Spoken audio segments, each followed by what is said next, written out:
안녕하세요. 강화에서 이별학교 프로그램으로 상실의 아픔을 가진 사람들을 섬기는 박윤규 목사 은혜경 사모입니다.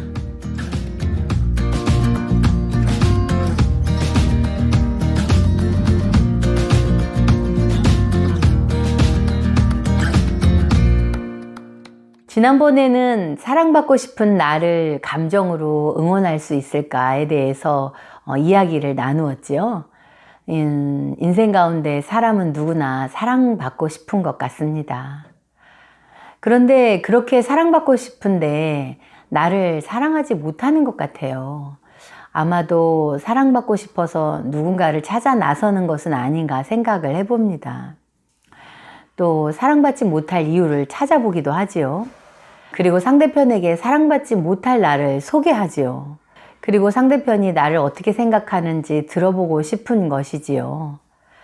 사람은 사랑받고 싶은 마음에 자신이 모르는 어떤 것을 발견해주는 사람을 찾고 있는지도 모르겠다는 생각을 해봅니다.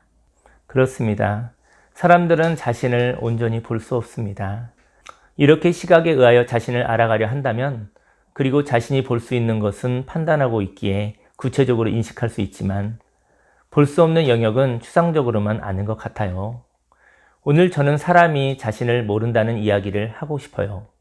그 이유는 자신이 볼 수 없는 부분이 있기 때문입니다. 사람이 자신의 모르는 부분을 알게 된다면 그는 새로운 삶을 사는 것입니다.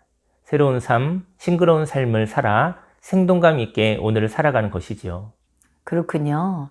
사람들은 생동감 있는 삶을 살고 싶지만은 그렇게 살지 못하는 것은 아마 자신을 새롭게 볼 수 없기 때문이라는 것 같아요. 새롭게 살고 싶은데 새롭게 산다는 것은 세상이 새롭다고 인정함으로 되는 것인가요? 아니면 새로운 세상을 향한 삐뚤어진 시선을 바로잡아 사는 것이 새롭게 사는 것인가요? 그렇습니다. 새로운 삶은 새로움을 인정할 때 가능합니다. 인생은 반복되는 것이 없습니다. 반복되는 일이 있다 하여도 시간이 다르고 장소가 다르기에 그 일이 새로운 일입니다. 또 사람도 다르고 만나는 대상도 다르기에 더욱 새로운 삶인 것이지요. 그래서 인생이 날마다 분초마다 새롭게 창조된다는 것을 받아들이는 사람에게 새로움이 있습니다. 그렇군요. 날마다 새롭게 창조된다는 관점을 가질 때 새로움을 가질 수 있다는 이야기군요. 와우. 목사님, 이렇게 날마다 새로운 삶이라는데 왜 우리는 새롭게 살지 못하고 다람쥐 쳇바퀴 돌듯이 반복적으로 지루하게 살아가는 것일까요? 그렇습니다. 인생을 날마다 창조된다는 관점을 가져도 새롭게 살지 못하는 이유는 새로움을 과거의 경험으로 통제하려고 하기 때문입니다. 사람은 인생을 살면서 좋은 경험을 합니다. 그리고 좋은 경험이 반복되었으면 하는 욕심을 갖게 되지요. 만일 좋은 경험이 고민 없이 반복된다면 이것은 참 생산성이 높다고 생각합니다. 하지만 아이러니하게도 새로움을 통제하기 시작하면 생산은 일어나지만 창조는 일어나지 않습니다. 그는 기계적인 삶을 살아가는 것이지요. 그래서 그는 일하는 도구가 되고 재미가 없어 지쳐나가는 삶을 살아가게 됩니다. 인생이 창조된다는 것을 가치관으로 받아들인다면 새롭게 된 삶을 욕심으로 통제하지 말고 있는 모습 그대로 받아들일 때 새로움을 누리며 살 수 있습니다. 다시 말해 새로움을 깨끗한 렌즈로 쳐다볼 때 새로운 삶을 살 수 있다는 것입니다. 오, 그렇군요. 새로움을 인정하고 깨끗한 렌즈, 선입견이 없이 볼 때 새롭게 살 수 있다는 이야기군요. 그럼 새로움은 나의 노력으로 만드는 것이 아니니 받아들이기만 하면 되겠어요? 하지만 깨끗한 렌즈로 인생을 본다는 것은 나의 노력도 좀 필요할 것 같아요. 어떻게 하면 선입견 없는 삶을 살아갈 수 있을까요? 그렇습니다. 새로운 삶을 살기 위해 세상이 날마다 창조된다는 관점은 수용하면 되는 것입니다. 그리고 새로운 삶을 살기 위해 필요한 선입견이 없는 관점은 처음에 자연스럽게 생깁니다. 그런데 어떤 경험을 하고 난 뒤 선입견이 생기죠. 선입견은 보다 좋은 경험을 하고 싶고 보다 나쁜 경험을 피하기 위하여 미래를 통제하려는 욕심으로 생겨납니다. 태초에 에덴 동산에서 하나님이 선악과를 먹지 말라고 했는데 선악과를 먹는 사건은 옳게 살려는 몸부림이었던 것 같습니다. 아담이 어떤 행동을 하고 난 뒤 사단이 틀렸어, 올바르게 살아야 해, 지혜롭게 살아야 해, 완벽하게 살아야 해 라고 집요하게 말하게 된 것이 선악과를 먹는 행동이었던 것 같습니다. 만약에 아담이 어떤 행동을 하고 난 뒤 속상한 경험을 하였네 하고 지나갔다면 선악과는 선악과가 되지 않았을 것입니다. 이처럼 선입견은 어떤 행동 이후 그 행동을 완벽하게 올바르게 바로잡으려는 집착으로 생기는 것입니다. 선입견이 없으려면 날마다 새로운 렌즈로 바꿔야 합니다. 아니면 선입견으로 착색된 렌즈를 닦아야 합니다. 그렇군요. 새로운 삶을 살아가려면 선입견이 없어야 된다는 것이네요. 우리는 기본적으로 선입견이 있잖아요. 그런데 이 선입견을 어떻게 해야 없앨 수 있을까요? 제 생각에는 선입견이 인생의 노하우인 것도 같아요. 그런 인생의 유용한 처세술을 버리기에는 좀 아까울 것 같단 말이죠. 그렇죠. 선입견을 벗기가 어려운 것은 선입견의 유익함 때문입니다. 과거의 경험을 통하여 생긴 통계에 의하여 성공 가능성이 높은 효과적인 처세술은 내려놓기가 힘이 듭니다. 하지만 선입견은 창조를 방해한다는 이유로 아무리 유용하다 하더라도 내려놓는 것이 지혜로운 것입니다.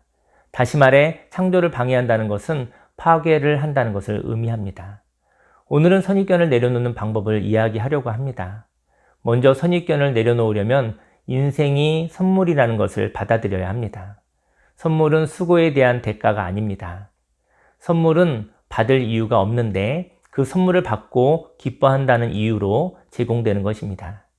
다시 말해 선물은 그 선물을 받고 즐거워하는 것으로 주어지는 것이죠. 선물은 나의 노력이 들어가지 않습니다.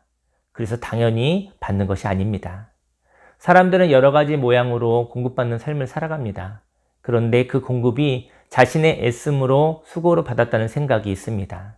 그래서 보다 많이, 보다 좋은 것을 받으려고 애쓰다 보니 선입견이 생기는 것입니다. 이렇게 공급을 조종하려고 합니다. 이러한 조종에 의하여 받는 것은 대가이지 선물이 아닙니다. 두 번째로 선입견을 내려놓으려면 비교할 기준이 없는 처음 일을 도전해 보아야 합니다. 처음 일은 선지식이 없습니다. 그래서 가장 효과적인 결과를 위한 고민도 없지요. 새 일은 경험하는 것으로도 즐거운 일입니다. 저와 여러분들이 새로운 일을 도전한다면 보다 효과적인 일을 위한 애씀을 그만할 수 있습니다. 이러한 애씀은 미래를 통제하려는 것과도 같습니다. 새로운 일은 아무도 모릅니다. 그래서 놀라운 일일 뿐입니다. 새로운 일은 존재입니다. 없었던 것에서 존재로 나타나는 것이라 있는 모습 그대로 참 좋은 것입니다. 우리가 선입견이 있다면 과거의 일이 기준이 되어서 보다 좋은 결과를 만들려는 애씀을 동반합니다. 그래서 인생은 노력의 결과 당연한 것이죠. 이렇게 선입견을 없애려면 선경험이 없는 새로운 일을 시작할 때 창조의 기쁨을 느끼는 것입니다. 네, 그렇군요. 선입견으로부터 자유로우려면 선물과 같은 새날을 살 때 가능하다는 것이지요. 그럼 선물이 어떤 것인지 궁금한데요. 선물할 때 고민을 많이 하잖아요. 그 과거의 정보로 인하여 보다 효과적인 선물이 되게 하려고 노력을 하는데 선물을 하고 난 뒤 그 선물이 되지 않는 경험을 했었거든요.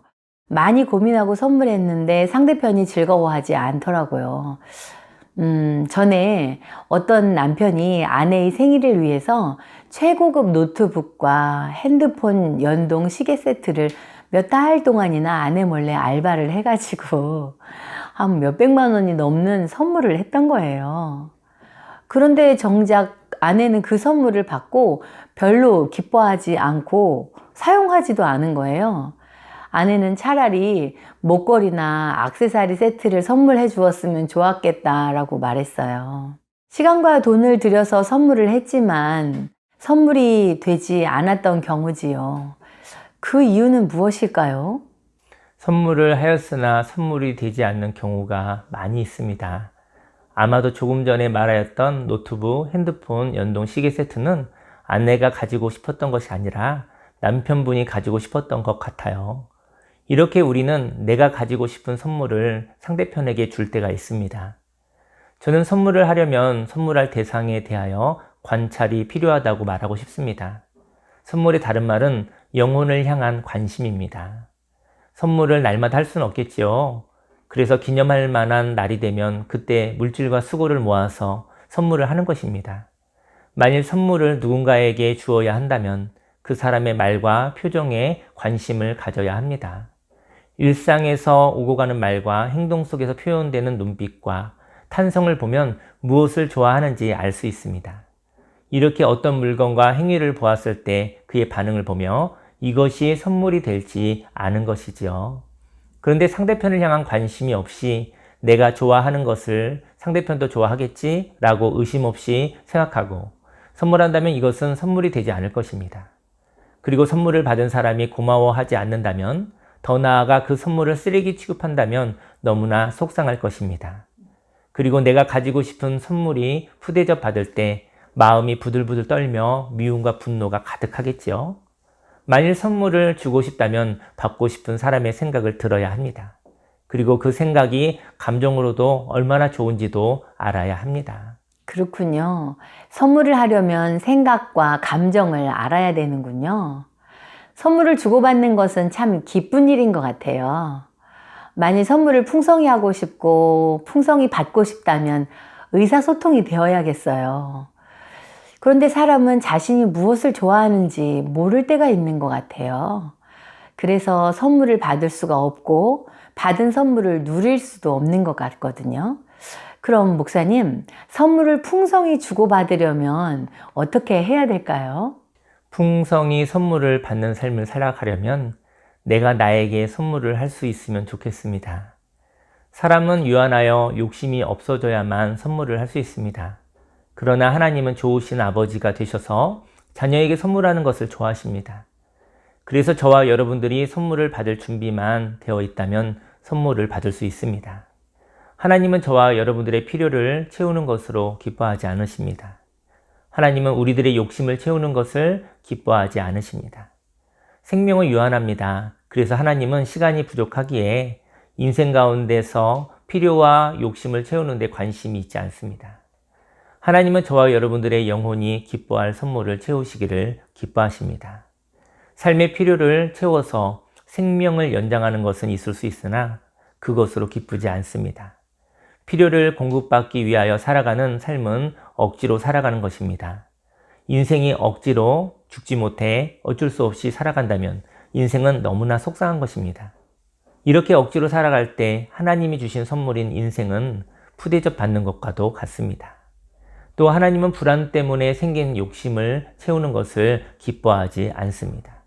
저와 여러분들이 욕심으로 인생을 채우고 싶으나 인생은 너무나 아름다워서 욕심덩어리인 쓰레기통이 되지 않기를 원하십니다. 하나님은 우리에게 선물을 주시기를, 은혜 주시기를 기뻐하십니다. 내가 나에게 선물을 주는 삶은 하나님의 나라와 의를 구하는 것이지요. 인생의 목적이 하나님의 나라와 의라면 여기에 필요한 것을 하나님이 더하십니다. 하나님이 주신 인생을 선물로 받아들인다면 그 인생에 하나님의 공급하심이 있습니다. 인생을 선물로 주셨는데 그 인생의 아름다운 삶의 목적을 발견한다면 이것이 선물입니다. 그리고 그 아름다운 목적에 하나님이 동행하십니다. 오늘은 소풍 이야기를 하려고 합니다. 이별학교 사역을 하는 참 좋은 순복음교회는 2022년 가을에 교동에 있는 화계정원으로 소풍을 다녀왔습니다. 김밥을 맞추고 조를 짜서 5대의 차량에 나누어 탔습니다. 화계산에 있는 공원인 화계정원을 산책하고 가까운 대룡시장에 가서 핫도그를 먹었습니다. 그리고 조별로 카페에 가서 커피와 음료를 마시며 담소를 나누고 왔습니다. 참 행복한 소풍이었지요. 시간이 지나서 2023년도 가을이 왔습니다. 화계정원은 화계산 정상에 전망대가 완공되어 가을 하늘과 논, 바다, 바다 너머 북한 땅이 보이는 멋있는 광경을 볼 수 있었습니다. 그런데 올해 준비하는 소풍은 즐겁지 않았습니다. 작년에는 처음이라 소풍을 가는 것으로 즐거웠습니다. 그리고 어떤 일이 벌어질지 몰라 가볍고 경쾌한 즐거움만 넘쳐났습니다.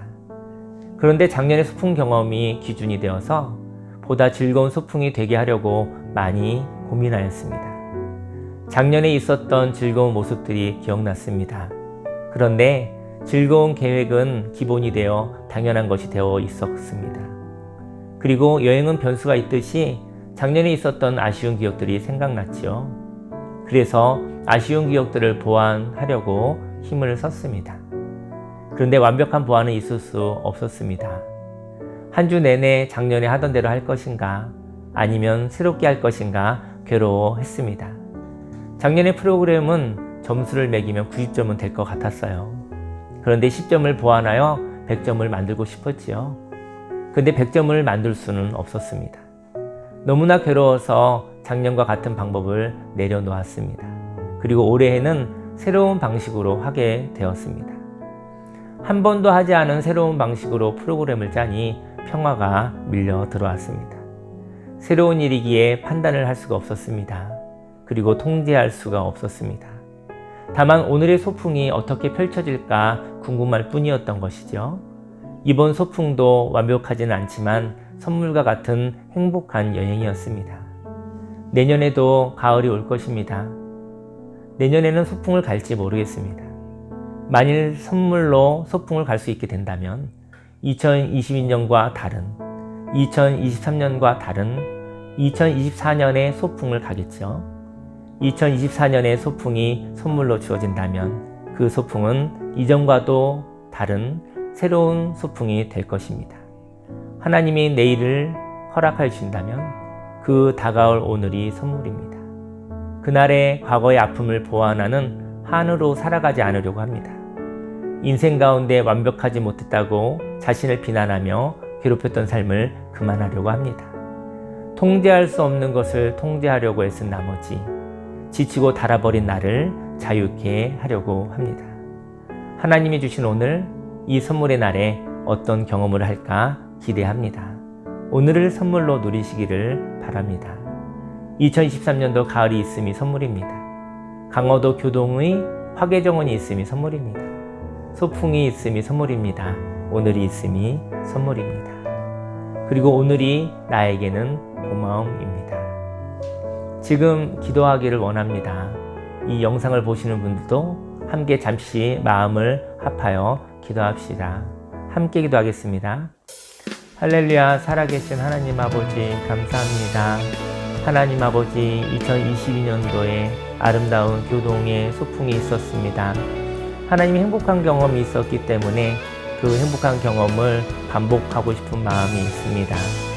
하나님 아버지 인생은 완벽하지 않아 변수가 있는데 그 변수를 통제하려고 그 변수를 다루려고 많이 애쓰는 삶을 살았습니다. 하나님 아버지 오늘은 하나님께서 주신 생명의 날 선물의 날입니다. 하나님 아버지 오늘을 새롭게 살아가게 하여 주옵소서. 하나님 아버지 오늘을 과거의 기준에 의해서 애쓰는 삶으로 살아가지 않게 해 주옵소서. 하나님이 주신 새날에 하나님이 주신 놀라운 생명으로 살아가게 하여 주옵시고 하나님 선물로 살고 은혜로 살아 하나님의 즐거움이 하나님의 기쁨이 우리의 삶 가운데 넘쳐나길 소원하고 소원합니다. 하나님 아버지 함께해 주시 감사를 드립니다. 예수님의 이름으로 기도했습니다. 아멘. 기도하겠습니다.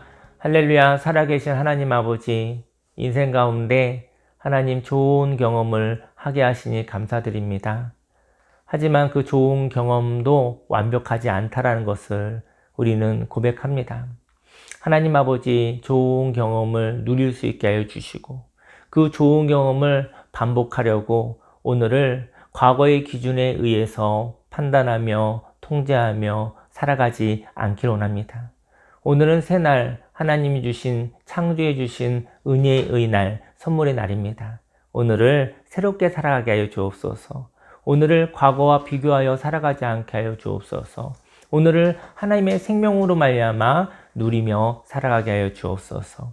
하나님 아버지, 우리는 대가를 받고 살아가는 것이 아니라, 당연하게 살아가는 것이 아니라 하나님의 은혜로, 하나님의 선물로, 하나님의 생명으로, 즐거움으로, 기쁨으로 살아가게 해 주옵소서. 오늘이 있음이 하나님께 고마움입니다. 오늘 주신 하나님께 영광을 올려드립니다. 예수님의 이름으로 감사하며 기도드렸습니다. 아멘.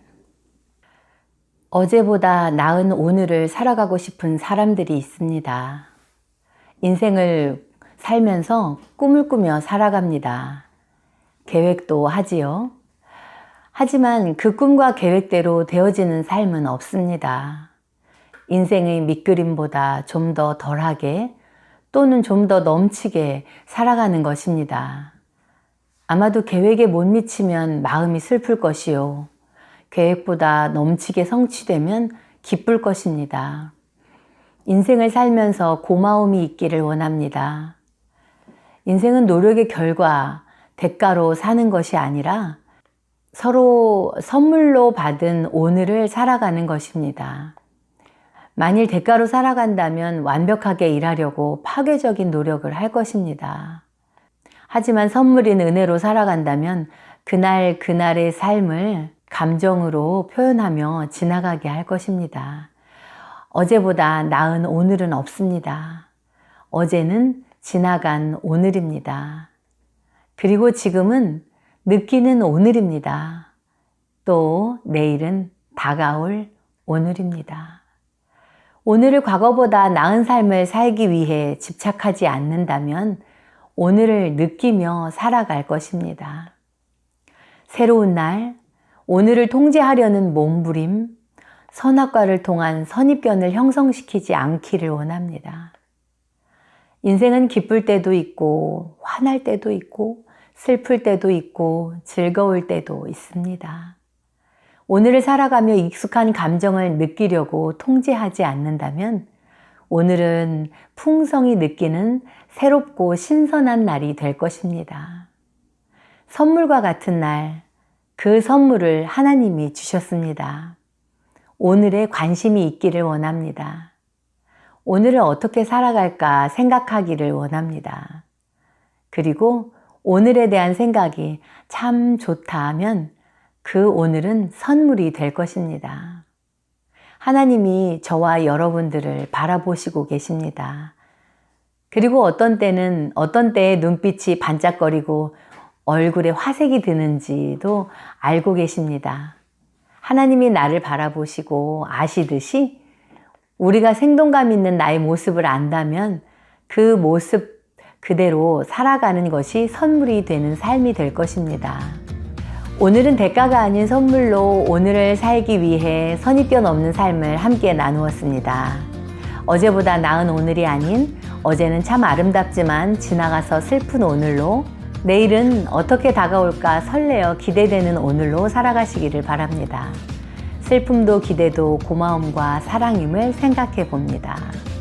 다음 시간에도 고마움의 이야기를 해보려고 합니다. 내가 나에게 어떻게 하면 고마워할 수 있을까요? 다음 시간에 뵙겠습니다. 감사합니다. 여러분이 겪었던 놀람의 이야기를 함께 나누고 싶으신 분은 아래 메일 주소로 보내주시기 바랍니다. 선정되신 분들께는 이별학교에서 준비한 소정의 선물을 보내드리겠습니다.